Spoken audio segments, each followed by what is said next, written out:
Mənzildə diqqət etməli olan 3 əsas məqam.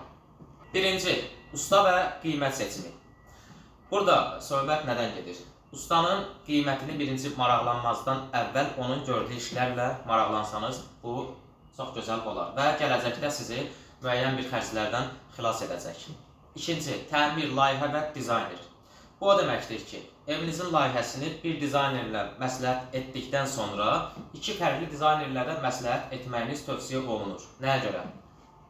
Əgər bir dizaynerin sizə verdiyi layihəni başqa bir dizaynerlər həqiqətən də təsdiqləsə, evin ölçülərinə uyğun düz gələrsə, birinci dizaynerə müraciət edib tikintinizi davam etdirə bilərsiniz.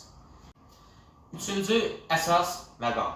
Evinizin hündürlüyü 2 metr 80 sm-dan azdırsa, heç vaxt tünd rənglərdən divar kağızı, mətbəx mebeli, qapılar, yer və tavan. Bunların heç birində tünd rəngdən istifadə etməyin. Nəyə görə?